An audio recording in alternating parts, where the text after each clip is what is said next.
Kia ora and welcome to another episode of the podcast. I'm sitting here with my friend Teilah Ferguson, and we hope you enjoy it.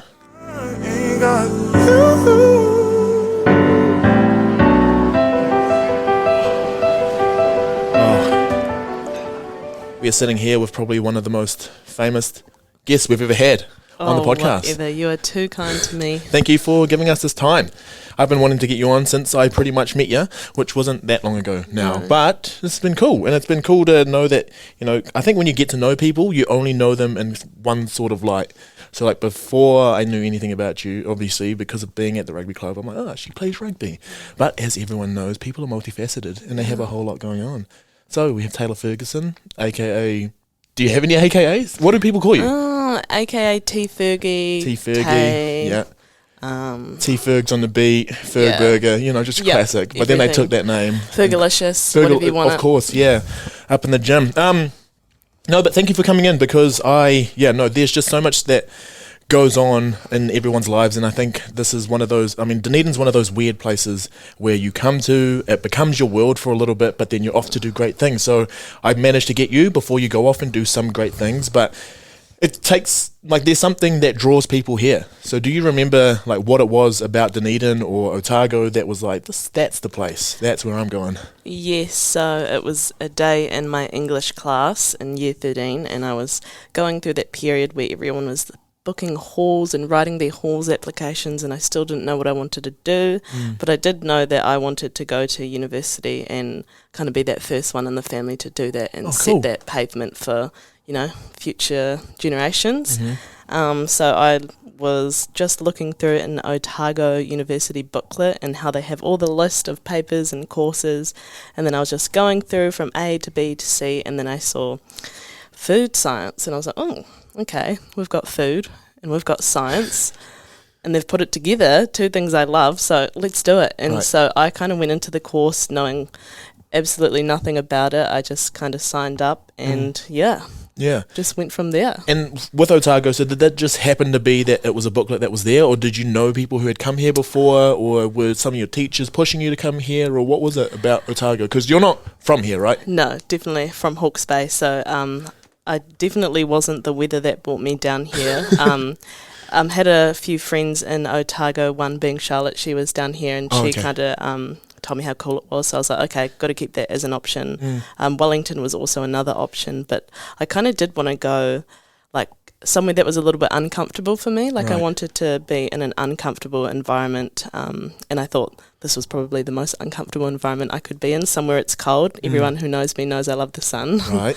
And just far away from home was hard, but I think it taught me a lot of things. And then just, having to leave your family, because, I met your mum, and you too, honestly, that's a relationship that I'm kind of not being jealous about it and being like, oh, I wish my mum was like that. But most, there are those families where you see just how kind of inseparable, but also how close-knit families are. So for you, was that one of the biggest kind of obstacles in thinking about where you wanted to go? Absolutely. And I did kind of scare them a little the year before with a potential scholarship in America, playing rugby there. Oh, right. So we had kind of discussed that, and kind of at the end of the day, it did come down to, could I really handle being away from my family? And if anything did happen, can I come back quickly? So I think when I told them Dunedin, they were like, oh, okay, that's much better, so we can handle that. So that was kind of that. But me and my family are very, very close, and anyone who knows me will know that as well. Right. And then so knowing that you have the potential to go overseas to play footy, how did that become the sport of choice? Was it that you had a bunch of sports, or what happened? Rugby specifically. Well, I think some people just came over and they brought up this big thing of playing rugby in America, and me, I was like, oh my gosh, that looks amazing, let's learn about it. And at the end of the day, Mum was saying, New Zealand does have one of the best, we're good at rugby here in New Zealand, let's try, maybe stay here and learn what we have to offer first, and then once you've done your learnings, that could be a thing in the future as well. So that's kind of what it came down to. But I've always loved rugby. So Right, and do you remember how old were you when you started? Oh, okay. So I was 5 when I started, and I played for from 5 to 8 years old, and Right. then I kind of had a break, and this break was because when I went to my 4th year, so I think I was 9, and I went to my weigh-in, Right. my weight said that I should be playing with 12-year-olds, Right. and Mum was like, you can't let a little 9-year-old play with 12-year-olds, and this is when you change not from playing horizontally, but playing the full width of the field. And to me, trying to run 100 meters scared me. So from then on, I kind of stopped playing rugby, and then I picked it up again in high school when weight didn't matter. Right. So we can just as long as you make the team, you're in the team, everyone plays against each other. Yeah, nice, cool. So just for those who are international listeners, I'm not too sure if you have the same, but when we go through different age grades, you start with it's smaller games across the field, and then you start adding more and more players until you get to the 15, and then that's what she was talking about with the 100-meter field there. So so you go from playing, because you would have been playing with the boys as well, eh? Yeah. Oh, that was amazing. And then did you play, so when you went to high school and started playing footy again, you were playing just all girls? Yeah, it was just a school competition.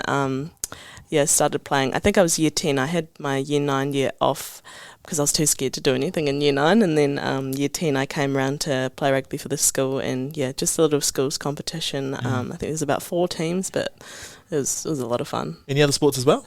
I was battling with netball at the time, and I had to make that decision it was either netball or rugby. So in that time where I wasn't playing rugby, from 8 to 13, I was playing pretty high grade netball. Right. And then I just decided, I don't want to play this anymore. Let's go back to rugby. And so that's what I did. Nice. Yeah. Cool. And then you end up down here. So maybe rugby was also did you know about the Spirit, or did you know about the scene down here? I definitely, because I played for Hawke's Bay for 2 years, I think my year 13 year and maybe the year before that, and I remember playing Otago, and I was like, oh my gosh, that team is really cool, I want to be in that team. So I did have that in mind coming down here.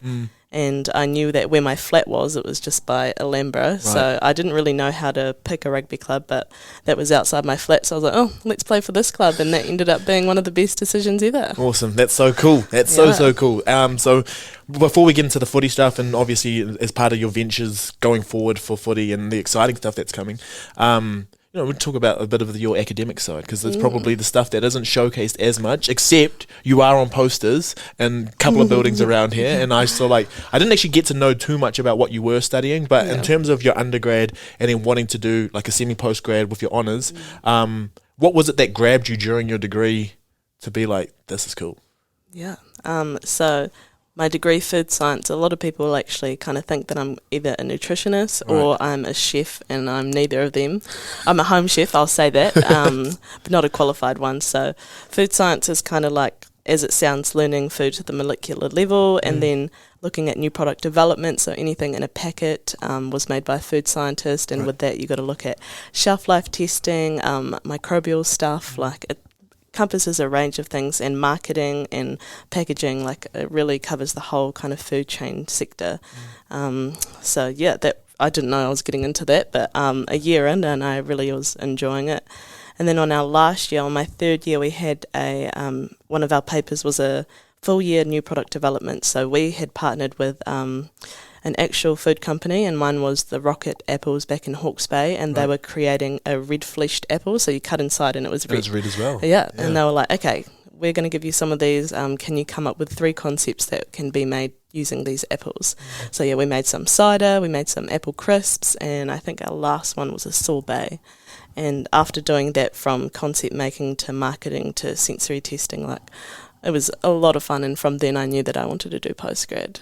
Holy moly. Yeah. Yeah, so food science, because I remember I had a couple of friends who did food science, and you basically do health science your first year, right? Yeah, pretty much. So all of that stuff, you'd be right. If anyone was to say food science, it'd probably just be do they eat food? What do they actually do? Yeah. So part of that, that's a heavy science background. Yeah.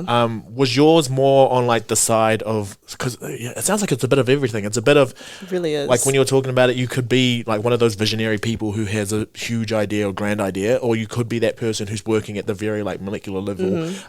Where did you kind of sit along that chain? Ooh, I think I liked the new product development side of things. I don't really like the kind of microbial testing in a lab every 30 minutes. I can't. Right. I'm made to work with people, so I don't really want to do that. Yeah. So yeah, that or marketing or kind of anything. I just love too much. No, that's fair enough. And does it change the way that you now kind of because you've seen the behind the scenes, I find this with everything. When you get the behind the scenes of stuff, it changes the way you look at different things. So the foods that you're eating, the way things are marketed to you, has it changed it in a good way or a bad way?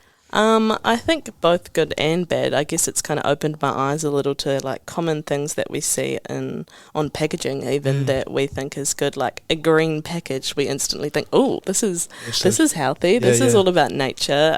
The health star rating, I still don't know why that's a thing. Right. What are other little things that I have learnt? The NIP and looking at artificial sweeteners. So a lot of people kind of have this thing around, oh, it's artificial sweetener, that's not good for you. But when you break it down to the molecular level, it is fine. Yeah. This is based on research that was done in the 1940s. Right. And when people have something in their head, that can be carried over from generations to generations. But when looking at the science behind it, it is fine. Yeah. You don't need to worry about it. Yeah, you had to break down a lot of that stuff, and that, I mean, it's quite rife in the diet industry as well, because you'd probably have to deal with quite a bit of that, because a lot of the marketing is to get people to buy more of the product, and the new hot thing is to be that, is to be healthy, is to be I want to lose weight, or I need the food that's going to help me lose weight, rather than looking at the overall picture.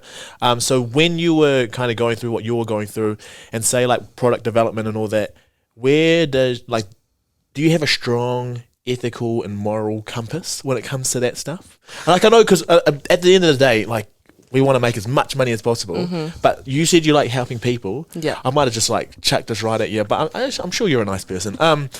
Do you feel there's tension between the two? Absolutely, because some products, are solely out there to kind of get those people, or kind of manipulate those people that are trying to get onto a healthy lifestyle, and throwing these, magical energy bars and all this stuff, that stuff. That is definitely just to try and trap those people to get them, and they taste nice. They got great packaging, so we all think it's great, but morally, I probably couldn't go into a food sector that, makes all these claims and then can't back it up. So, yeah. Right. And cool. So, I mean, that's good. It's good to hear. It's good to hear. So everything that you say from this point on, it's hopefully about, just trying to help people, I guess. So absolutely. And that would have been why you kind of went a bit further with your research. So you go into your honours year, and you've just, how long ago did you submit your thesis?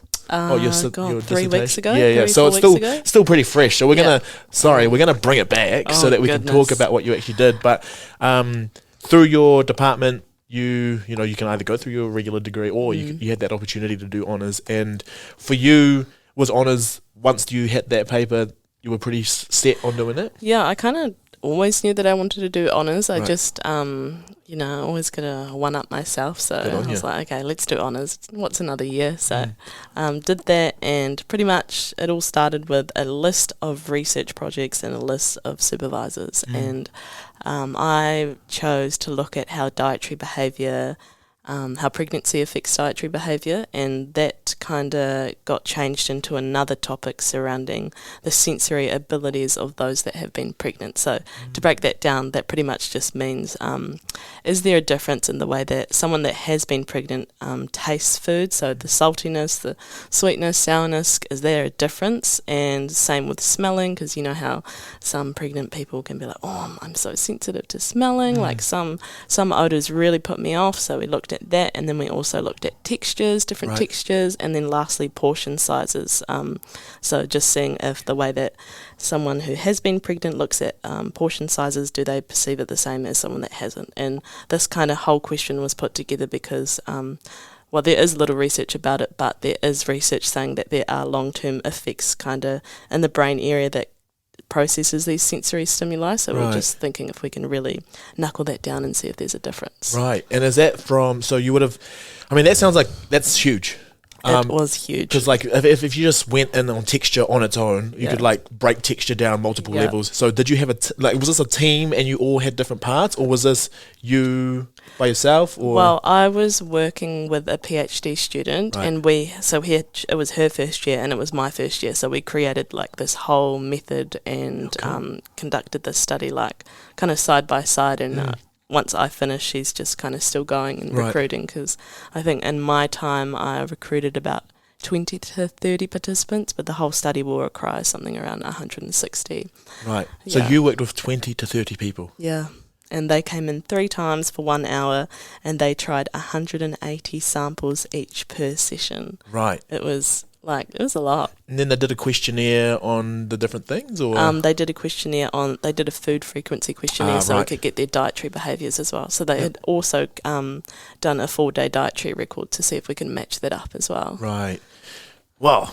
Yeah, it was a lot. You did that for an honours? I know, and this is something that I'm going to be bringing up, because like I'd be in the lab, no joke, from 8 a.m. to 10 p.m. like every day for a long time, and then I'd see other honours students coming in, and they come in for 2 hours once a week, and they're like, I'm tired, let's go home. And I'm like, hey, how come there's such a big disparity between us? So 20 to 30 people, getting them to come in that many times. Usually like a group like that, you'd probably do like a one-off questionnaire and then you'd analyse that questionnaire. Not having to do an actual intervention where you see what the heck's going to happen as well. That's ruthless. It was insane. And like, because they were having 300 and something samples over the 3 days, that meant a lot of sample prep for us as well, and like labelling and making. It was full on. Because all that stuff has to be accurate. So when we talk about validity of data, the reliability of data. So just for those, we'll keep you with us. That's just to make sure that the findings that Teilah gets or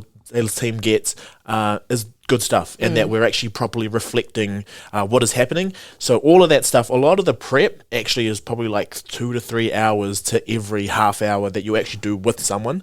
That's a lot of work. And now this is the balance stuff that I always like to talk about, but this is a bit more full on than I was expecting, because you're trying to also crack it as an athlete. Yes. Right, so this is your final year. You're trying to be a good sociable flatmate. You're trying to be an athlete, and then you're also spending pretty much all of your time in the lab to get this done, and then you have to write it. Yeah. So how did you get through all of that? Jeez. So the actual intensive lab 8 to 10 p.m. kind of 8 a.m. to 10 p.m. days started the week of the first week of the Spirit campaign. So it was like probably the worst timing ever. So everything kind of came at once, and I'd be having to like beg to my lab partner, like, can I please leave for training? And then I'd go to training and then come back, and my flatmates saw me. They were like, oh my gosh, Teilah, like, you do not have enough time. Like, is there someone you can talk to? And I did talk to other people, but at the end of the day, like, it just needed to be done. So it was kind of that. Juggling, how did I juggle it? A lot of prep. You have to prepare yourself like on that Sunday. And I'd be spent, especially if it was an away game, coming home at like 5 p.m. That 5 p.m. to 10 p.m. was like where I got everything done. So that would have been meal prepping, outfits for the week, like anything that can help my time throughout the week, because I knew that it was going to be full on. And luckily rugby was really good, like a really good break. So I don't think being in the lab all that time really affected my rugby. It was kind of like something really to look forward to. So that's good that I kind of had that balance. Like, it's like juggling the two together, but it actually kind of worked hand in hand because it really helped me. Right. Yeah, it's kind of one of those things like where, because I found the same thing in the last year of my PhD, where the more time I had off, it had more effect on all of the other stuff that I wanted to be good at, because I had so much time to think about how can I be better, what can I do for this, I'll do this. But when you're just forced to take that time, this is the only time you get to go do it, you're just so much more precise, because you're like, I need to nail it. And then you go and do it. That's cool. It's I'm glad you're here and you got through it all, but that is ruthless, because especially I'm guessing at the start of the year you would have had a plan to do it, and then we went into a mini lockdown, so you're like, I'll get all my data collection done in these months, but then obviously because when did Spirit campaign start? It was about July, August? July. And then we went into lockdown. Yeah. So that's, oh my gosh, that's even late in the year to start. That's like second semester to start collecting data. So good on you for getting through that. I mean, you had a PhD student. Sorry, I'm just propping you up now. No, you had a PhD student alongside you in their first year. Yeah. And they're pretty much going to do this 3 times. Yeah. So you did the equivalent of what one PhD student would do in a year, Yeah. and you helped them. So Yeah. that's I'll have a word to someone. Oh, thanks. No, but Thanks. so I mean, you're going into this study. So just in terms of preliminary findings, was it kind of what you were expecting, or what were you expecting, and then what did happen? Okay, so we would have expected some kind of difference, but, we couldn't say anything because no studies had really been done. Majority of the studies that do look at the sensory behaviour of pregnant women is while they're pregnant, and we looked at them after they were pregnant. Yeah, to see if there were any long-lasting effects. And overall, I can say there were some differences in texture, so specifically creaminess, and I thought that was interesting because some other studies found, and even the participants in the study had really bad food aversions to milk during pregnancy, so that could have some long-lasting effects on how they even perceive creaminess. And for taste, there were actually no differences found among the tastes. So we did umami, salty and sweet, and nothing was found. But for olfaction, there were clear discrepancies between those that had been pregnant, and those that had been pregnant were better at identifying odours than those that hadn't been pregnant. And we think that was mostly due to having a heightened sensitivity, and then that having really long-lasting effects. So in terms of the implications for findings like these, where does that take it? So we want to know if these sensory behaviours can influence dietary behaviour, and that's why we got those dietary records as well. And from this preliminary data, we can't make any, Of course, bold conclusions, but we want to be able to, link if changing the sensory perception will change dietary behaviour for the worse, because if sometimes let's say you can't perceive saltiness as well, then you're going to add more salt into your food, and then that has long-lasting effects on cardiovascular diseases. So just things like that, seeing if we can find the root cause, or seeing if there's anything around how we perceive it, and if that's going to affect any of those diseases that happen long term. That's so cool. Yeah, that's really, really cool. A lot behind it. Yeah, absolutely. Because I think when it comes to food stuff, I'm not ripping them out. I'm not saying anything bad. I'm just saying nutritionists and dietitians get a lot of they're the ones helping with dietary stuff. But a lot of the drive behind it is policy, firstly, and then secondly would be actually what is marketed and what's available. So being able to understand the kind of psychology behind it, because what drives people to eat, and we're usually going to think of what's available, but we also have to consider what do they actually like. Yeah. And that, if that's some sort of switch that happens as part of some sort of hormonal shift or some sort of behavioural stuff, it's weish. Yeah, there's a lot more behind it. So because you had to develop something for it, in terms of the methodology for it. So that in itself took a long time. A huge task. That could have been a master's just to develop it. Yeah, that's what I was kind of proposing to my supervisor. I was like, how about I do this as developing a method for this novel study, because it is novel. And she kind of just brushed it off. She's like, oh no, it won't take long. But it ended up taking about 4 solid months of getting people to try it over and over. And some of these samples aren't nice, like chia seeds and water mixed together so we can create the texture grittiness, oh my gosh, water jelly, clear water jelly. And these people were trying them over and over and over again till we got the results that we were after. Right. Yeah. Yeah, because you would have had to oh my gosh. Yeah, you so would much. have had to make sure that everything that you were doing in terms of the method was repeated and exactly the same each time you did it for each 20 to 30 people you had in that time. So no, big hats off to you. And now this is something that I like to ask everyone who's either been in the lab or has done research. Was there a moment during it where you were just like, nah, fuck this? I think the whole 3 to 4 months after July. Right. Even 2 months out from my submission day, I was calling Mum and I was like, Mum, I'm going to drop out. I cannot do this.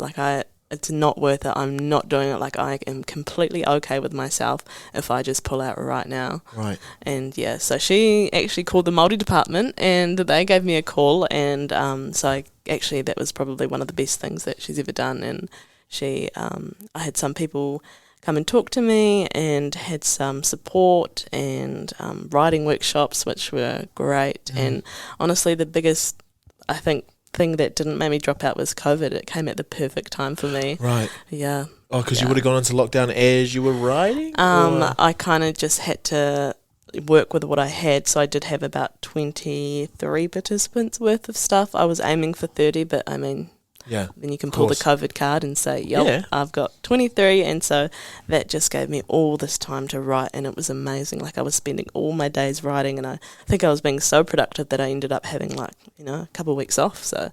Fantastic. It was the best outcome. Well, that's something that I like to ask as well, is like, how did COVID impact it? But I think if you had prepared it right and you had collected everything that you could have, it is a really good time. Yeah. Because no one can disrupt you, and you're just in your own little place doing what you can do. Yeah. So you get to train when you want. You get to roll out of bed and just get straight into it and find what works for you. Yeah, I love it. That's cool. So in terms of the support that you got, so when they called you, was it to change anything that had been happening with the study, or was it more just to give you that boost? Well, I must say I wasn't blessed with the greatest PhD partner nor greatest supervisor. So I think the initial talk that I had with them was complaining about these people, and they had agreed. I couldn't get in touch with my supervisor. I think overall this whole year I had about 3 meetings with her. Right. She was really hard to get in contact with, but even just talking to them about it and kind of getting some validation that you should speak up, that's kind of not normal, so that was good. And then they gave me other tools around, how to write a dissertation. Yeah. I don't even know where to start. Yeah. So that, and then just, having that baseline support of saying, honestly, just come in whenever you need, get some soup in the oven, get some food, and So this is one of those things that it went really well because you were an amazing person, really. Because I know a lot of people who have had to, be in the same position. A lot of us, it's sad. The sad truth is a lot of us end up in this position where it looks like it was so easy because you were so good at it, but it was a shit show. Everything that was going on in the background, but because we have so much integrity and we don't want to rip people out, even though it's the first thing we'd like to do. Yeah. We're just how do we make this work so that I'm not implicated in this because I'm the one affected at the end of the day. Yeah. So no, it's huge. That's a huge accomplishment. I didn't even know that was happening this whole time, and then just to see you so chill, it seemed like you were so chill that whole time. Yeah. So I mean, then you would have had a good group of flatmates as well. Oh yes, Tali and Charlotte, they were great. They would drop me off some dinner at the lab or pick me up if it was getting late. I always knew that I was coming to a good flat at the end of the day. And how did you maintain other behaviours? Because proper behaviours or positive behaviours that are actually going to help you overall with your well-being. Continuing to train is easy because you had to go to footy. But how do you not just have ice cream for dinner, or how do you not just want to binge on other things when you get spare time? Yeah, well, I must say during the lab I barely ate. It was standing all day, and I'd kind of have about a 20-minute break at lunchtime, and probably really bad, but that's when I'd have my meal prep and probably a little bit more food to last me till dinner. And we did still have flat rotation because we cooked for each other, so that was good. And most weeks I do usually cook twice a week, and so they were kind of saying, we'll cook a little bit more. And then the days that I was cooking, I was waking up at 5 and putting the slow cooker on, and so that something was ready for them at the end of the day. So it's always about that planning ahead, because as soon as you don't know what you're going to do, then everything just falls to pieces. Have you always been like this? Even so, because you've never really, it doesn't sound like you've ever had this full on a schedule, but has this always been part of something? Have you always been kind of quite disciplined? I would say yes. I think I put a really high standard on myself. Cool. So just self-discipline, yeah, absolutely. Right. Even through high school? Yeah. Through high school, did you know, were you one of those academic, how people say they're academically gifted, or were you an all-rounder because you would have been sporty as well? Yeah, well, not blowing my own trumpet, but that's right, blow it, right, okay. That's a good. I was kind of an all-rounder because I loved music, I love sport, and I love, I was kind of smart, so that was helpful. Yeah, and then so you just brought up music, and that was something that I wanted to talk to you about, because I think it was one night at the club rooms you were saying you bought a mic, and you were just asking what mic I used, blah, blah, blah, blah. Because that would have come, now thinking about it, retrospectively, the timing of that was getting close to the time that all of this would have happened as well. Yes. So where did that fit in? Did it fit in at all? So I think that kind of happened about, let's say, 5 weeks before the actual study had kicked off, and I was really looking forward to it. Bought this cool mic that I had been looking at for ages so I could do some recording instead of just using my phone. So that was a lot of fun, and I really did get into it. And then I went home back to Hawke's Bay, and I took the mic because my family wanted to use it, and then I was like, okay, by the time I get back to Dunedin, I highly doubt I'm going to have time to do this, so I just left it there. So I haven't done any proper recordings since I got it, really. Had you used any software or a mic before? Oh, just GarageBand. The classic. Yeah, just learning how to do it. It's so fun. Oh, it is. It's really fun. So when you were at school, did you do music as well? Yep, I was actually the music prefect at Napier Girls, yes. Music was a big part of my high school life. Right, and in terms of music, what was your, were you a composer, were you a singer, were you a vocalist, musician, instruments? Kind of all of it. I kind of just like everything about music. So I was in a band from year 9 to year 11, and then we started getting too cool to be in a band, and then we went to barbershop, so singing in quartet, and a chorus, and then going to nationals for that, and then composing music was also part of music as a subject, and I loved that side of things as well, and then just playing kind of any instrument I could put my hands on. I just love playing music, whether that be on the guitar, the piano, violin, cello, anything. So that's since you could remember? I started music because my nan had a piano and she told me to do some lessons, and so I did some lessons for about 2 years, and then I was actually in one of my lessons, and the music teacher was like, "Teilah, are you reading the music or are you just playing?" And I'm like, oh, okay, I'm not reading the music, I'm just playing. So before she'd give me any song, she'd kind of just play it, or I would ask her, "Can you just play it for me first?" And then by the next week I had learnt how to play it, and that was just from hearing her rather than actually looking at the music. So from then on I was like, "Nan, I don't want to waste your money, I'm definitely going to carry on with music, but I just don't want to go down this mainstream path. I really want to learn everything myself," and that's what I've done ever since. That's so cool. Yeah. And that gives you that sort of freedom. I've always told people that if they don't learn something properly, but they still learn it, you actually figure out a groove for yourself, and that's kind of what you've done. Yeah, and there's other people that have been in music lessons from 5 years old to 18 years old, and then when they leave high school they never pick it up again. And for me, I didn't want it to become a chore. I wanted to have that freedom of, you know what, I'm going to play the piano 10 hours today, and then I'm not going to pick it up for another 3 weeks, and I'm absolutely okay with that. Right. Yeah. And is that, so besides that, has there any other influences in your family, or in terms of music? Well, I think Mum was kind of an influence without knowing it. She had bought a guitar because she wanted to learn how to play the guitar when I was, I think I was 10. Yep, I was 10 years old, and she bought this guitar, and then turned out she never really played it, and I was the one that was jamming on it, and I had taught myself quite quickly how to play the guitar in that year, and since then I've just been playing music. Oh, and my brother, he's a singer. He's a good singer as well, so we actually entered some competitions together, auditioned for X Factor one year. We've done some stuff together as well. How old are you now? 21. You've done all of this? Oh, yeah. You're that classic, all-rounder. You're going to be that person. So, before I even spoke to you now, I never knew that this was all going to come out. That's so cool to learn that. And then I guess another thing that happens for a lot of us is that we are influenced by the music that our family plays, a lot of it. So in terms of the music that you were kind of attracted to and drawn to, what type of genres are you into? Oh, geez. This comes again with my personality. I love so many different things. So it's very rare that I come across, genres that I don't like. The only thing, I'm going to put this out there, that I don't like is D&B. I'm sorry. I thought you were going to say death metal. Oh, no, I can handle it. I can handle a lot of genres, but D&B, I'm sorry, it has no place in my musical heart. So a lot of the parties here, you just don't like? Yeah, absolutely. That's why I'm ready to leave. No. It's just because no one, we get shit DJs over here. That's so growing up though, for you, when you did start playing music and you were learning it and you had the ear for it, what were, in terms of things that you wanted to play? Adele. Adele, Beyonce, Alicia Keys, all those beautiful female singers. at the time, like I really loved Bruno Mars, like, you know, all the poppy Yeah, of type course. stuff. Yeah.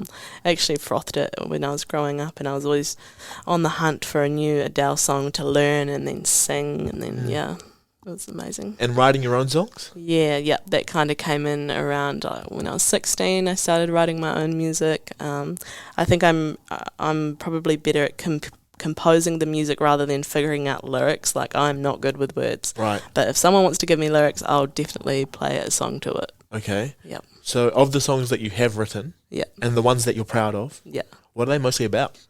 Oh, okay. So you got more than one. All right then. Fine. One of my first songs was that was kind of influenced by family. Family dynamics with my mum and my dad and my brother, and that kind of encompassed all of kind of what was going on at the time. Very and then cool. I listened back on it, and I'm like, oh, bit of raw emotions in that. Some straight raw there. Yeah, that was when I didn't really know how to write lyrics, and I Right. still don't really know how to write them. You're just writing feelings. That's Yeah. fine. That's a lyric. I know, right? It's all good. Yeah. Yeah, and then maybe like more recently. It was one of my recent songs about. I'm a sucker for like a slow song. They're much easier to write about. So sometimes I just pretend like I've got all these feelings and I start writing a song. You don't have to say you pretend to have feelings. You're allowed to have feelings, all right, and put them in a song. I'm just trying to think of one. I think my most recent one was actually about leaving Dunedin and kind of putting some emotions into it about that. And actually, I lie. My most recent song was about my nan. Nan, eh? Yeah. See, I knew it. Yes, sorry, that one was slipped out of my head. And that one, the sole purpose of writing that song was to try and get everyone in my family to cry. And I think I successfully did that. So did you record it for them, or did you do it live? I recorded it for them with a wee video showing it with me and my nan, and it was a tearjerker. I can say that. Is it one of those songs that like anytime you'd perform it, you'd get sad as well? Oh, well, not sad, but like you'd get emotional. Yeah, it's probably one of those songs that I would cry. Even when I was recording it, I'd start crying in the chorus. I'm like, jeez. Yeah. Right. Okay, you've heard it here first. She has emotions, and she doesn't pretend about them, all right? She's actually got them. No, that's really cool, and I think that shows a lot of your side. So we're showing your all-roundedness right now, and we're just showing why you should have got all those awards that you did when you were at high school. Did you? At prize giving? I got some. Yeah, got some. Yeah, blow your own trumpet, that's No, fine. it's okay. Cool, so now moving into the next round, so you're academic, you're musically gifted, and then you're also physically you squatted 60, like, out the gate, and I was like, come on, I can't even do that anymore, my knees won't let me. But it seems like you love training. Yeah. And it seems like you just love playing as well, like it's something that you go in to do because you kind of have purpose for why you're doing it. With footy and with where you're hoping to go, is it something that you think you want to try and go all the way, or is it just like you like keeping it as a hobby, or where is it sitting right now? Well, to be honest, after this year, I was going to have a break. I was going to have a wee break, and that's what I did for my first year of uni. I had a break, which didn't really last long. It was kind of just a break to settle into my new place because I don't know where I'm going next year. So I kind of just want to. I was hoping to have a wee break just to settle in and then do it when I'm ready, Yeah.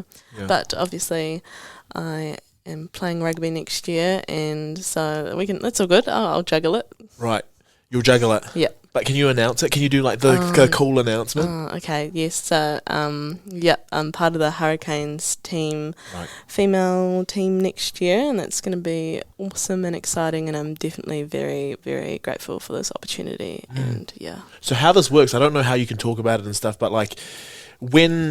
was there a trial period, or did you have to put yourself forward to actually want to be part of the team? Because it kind of just came out of the blue. It was just at one point we said there may be a competition, and then a couple of weeks ago everyone announced their teams. Yeah. So when did you find out about this? Well, so initially you had to kind of just sign a waiver and say, do you want to be considered for this? And kind of everyone in the Spirit team just, wrote their name down. I had no idea what I was signing. I was just like, oh, everyone's signing this thing, so let's just sign it. And then actually, when did I find out? I think a couple of weeks ago, maybe 2 to 3 weeks ago, I got the call up from Wes. He's the Black Ferns assistance coach. And he called me and Yeah, pretty much. And the thing is, in the call that we had, he didn't say the words that you're on the team. Right. And but he's like, when he ended the call, he said, "So you can tell your mum now." So I was like, "Okay, cool. That means that I'm on the team, right?" And then like the week after, I had told like my family and my close friends, and then I was getting scared. I was like, "Wait, did he actually tell me I was on the team or not?" And then finally got a contract sent. So I was like, "Oh, thank goodness!" Right. Like, imagine telling my family and I didn't even get in. So yeah. Yeah, and so that's for the greatest franchise in New Zealand as well.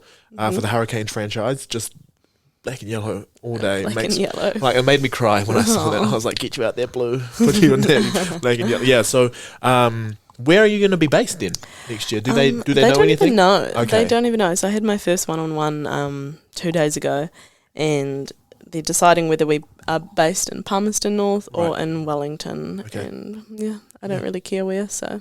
Right, so Yeah. that's going to dictate a lot of where you go. And are they gonna, there's a feeling like they're going to take care of you. You don't have to throw anyone under the bus, but you feel like it's going to be good time. Yeah, I'm really looking forward to it. And by the sounds of it, just having that one-on-one, she's really keen on developing the culture. So Nice. that'll be good because, you can't perform well if you can't work with others. So. Absolutely. And this is a huge step in the right direction. I know well, actually an alumni of your school, Michaela Baker, was one of my flatmates coming through, and we would have these discussions, long discussions about female rugby. Yes. And we're just like, why is this not given the same attention? And then people would always say, well, because you're not performing to that standard. And like, yeah, well, you would perform at that standard if you were literally treated like under 12s as well. Yeah. So to get it to this stage, if you were to look back 5 years ago, I wouldn't believe that this is what's happening. No way. Yeah. So when you were coming up, like, did it ever seem like a career pathway? I didn't think of it as a career pathway because, like, I hadn't really heard any success stories, like there wasn't much around it. Like, I wasn't being pushed that much. There's the sevens, Olympic style stuff, but as a career, I kind of never really thought it would be an option or kind of took it seriously to be an option just because I wasn't really exposed to it or knew what was available. Yeah.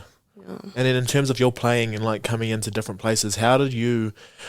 So like you're playing for one of the greatest clubs in Dunedin and like you're showing up and people, you're constantly written up pretty much every time there's a write-up on the game. It's always like something that you did in the midfield. How do you keep a level head with all of that going on? Because I've been around some people, right, who, I've been around some people in my own teams, the smallest little thing and big head already. Oh. So how did you you just stay humble this whole time? Oh, I still don't think I'm good, so I think that's why. Because I don't really know what I do when I'm on the field. I kind of just get on the field and play what's in front of me. But then when I come off the field, I'm like, wait, how do I even play? Like, it's not something that I think I'm, amazing at or I'm good at. I just kind of get on the field and just simply play what's in front. I don't really know how to explain it, but I'm definitely. Don't have a big ego about it, that's for sure. But are you still having fun playing rugby? Oh, absolutely. And you think you'll still play for a very long time? As long as my bones can, and if I'm anything like Mum, then yeah. Oh yeah, you'll be going hard. I saw that one highlight that you put up. I can't remember when it was, and she just smoked. Yeah. Like she did the kick chase and then smoked. Yeah, that was unreal. And then for Jeremy, just thinking about your growth and then trying to grow the game, because I'm assuming that this is part of a huge movement to actually get women's rugby kind of to the forefront of everything, because as I've said multiple times, not arguably, the greatest rugby team in New Zealand history is the women's rugby team. And now that we're getting all this momentum behind it, is this something that you're happy to push and get out there as much as possible? Absolutely. I think it's the best thing that we need to bridge that gap between FPC and Black Ferns, and even showing that in the last few games of Black Ferns, there needs to be something to bridge that gap, because going 100%. From playing 11 to 12 different teams at different levels to going straight into test match, there needs to be something else, and I fully believe that the Super Rugby competition will be the best thing for it. And it's paid. You get a bit of cash now, so there's going to be a lot more motivation behind it. And 100%. When I got the call that I was in the team, I put the phone down and went for a run. That's how much motivation it gave me just instantly. So for sure, yeah. And because with that, this is what I wanted people to hear in terms of when you put the support into something, people can actually stop working full-time jobs and not have to put in so much something just to keep them fed and then go. Like rugby was always a side thought. It was just like the netballers were all like teachers during the day and then having to go play, and are wondering why the level isn't getting to the level that we're expecting it to be. It's because that's not all they do. Yeah. They have to do something and then go and have rugby as an afterthought. So no, it's exciting. It's a really exciting space to be, and it's so cool that you get to be part of the first lot of it. I know. It's cool. So we watched that one game this year, and we're like, this could be a thing. Yeah. And then it is a thing now. It's a thing, and it only took 6 months, so that's good. So we're pushing for it. We're pushing for it. And then you've played pretty much everyone in the country, anyone who is going to be going forward, and then you're going to play more because you get that second competition as well. Who is the person in the midfield that you come up against and you're actually aware of who they are? Who is like that big person? presence in the middle? Big presence in the middle. Actually, no, big presence just like going up against. Line. Yeah. Well, obviously Portia Woodman. She's Sure. just idol. I don't know if you saw my Instagram story. Oh, I did. I did. She's making me do the splits 10 metres away from her on the field. But, she's definitely got a big presence. I love our old Kelly Brazier. She's from AU. Yep, classic. Yep, she's good. Chelsea Elliott, obviously, because she's a triple threat. So just kind of everyone that I come up against is going to be pretty cool. But so exciting to be able to put myself under that pressure and just see how I perform. And do you feel it's quite a supportive, like everyone who's part of these competitions, like obviously you're going to be competitive on the field, but do you feel like everyone's quite supportive and trying to just like the overall aim is to make it as big as possible? Yeah, so absolutely. Everyone's behind it. Yeah, absolutely. Like we all just want to make it. We all just want to grow the game, and obviously we play hard and then come off and talk about how cool it was to play each other. Yeah. No, just having. I mean, living with Macca, she was a prime example of just like. Actually, just some of the hardest working people that I've ever come across, and just the notoriety was nowhere near as anything like that the men were getting for doing, I'd say maybe a quarter of the amount of work in terms of like having to push themselves out there, and just it was always just there. And then so when people want to know why there's such a discrepancy, it's because we just had everything given to us, and while you were working super super hard to make it happen. And then so obviously you're going to be leaving the mighty Alhambra Union team and club, so no maroon. Have they sorted a club for you when you get up there, or are you just going to be it kind of depends where I'm based, because I'm kind of open to living anywhere in the North Island, kind of Napier, Wellington. I just need to be by the sun and where there's a beach, and I'll happily live there. But I did get a message on Facebook from a fellow friend already trying to recruit me for a rugby club down there, and it was probably the last rugby club I'll play for, so I just kindly said no, and I do have my old rugby club roots there that I'll probably go back to. Okay. Right. Can you tell me off air, unless you want to say it now? No, Hastings Rugby Club. Oh, okay. No, sorry. I thought you were going to say something like in Wellington. I was like, come on. No, okay, not in Wellington. Right. Yeah, for sure. Oh, how good. Yeah. Now, we got to think about if you were to study again as well. And was it because of the experience that you had, or was it because you just don't feel like you have it in you? I think it's the experience I had. Like, I think if I had a better support network within, like, the PhD partner supervisor, I definitely probably could have done PhD. Don't know if that could have been in Dunedin, but and I mean, who knows? Who knows? I might come back and do it somewhere else. Like, definitely open to it, but I think my time has come to get out in the work world, and I think I've had enough of that study kind of area, and I kind of just want to put it into practice now. Yeah. And then, sorry, that was something that I should have asked right at the beginning, but you came down here and you didn't go into a hall, which was quite normal for everyone, basically, who comes down here. You go into a hall. How did you find that transition? Because, like, Dunedin is something else. Unless you've been here, you don't know just kind of how weird it is down here. Yeah, and I was very thankful that I had, good friends who were already down here and said, come on, flat with us, and half the price of a hall, how good. And I think in my year 13 year, I was already quite independent. Like, I was, had a job, I was coming home late most nights and just kind of sleeping out in the garage, kind of doing my own thing, making my own dinner and stuff. And so I was like, I don't really know if I want to come down here, and I'd already challenged myself to be away from home. I didn't know if I wanted to put myself back into an environment where I'm under someone else's rules. Yeah. So that was another contribution. And then the final contribution of flatting over going to the hall was that I knew that I had friends, I knew that I had rugby, and I knew that I'd be surrounded by people socially. And man, socialising 24/7 in a hall just seems exhausting. I don't know if I could be able to do it. No, you're right. Especially if you have been used to being independent. Yeah, I think that was the biggest thing, already being independent, I was ready to go flatting, and it was the best thing I'd ever done. And you enjoyed it? Yeah. Cool. So just with that, I mean, it sounds like you're a go person, but what are some things that you like to do to kind of bring yourself down?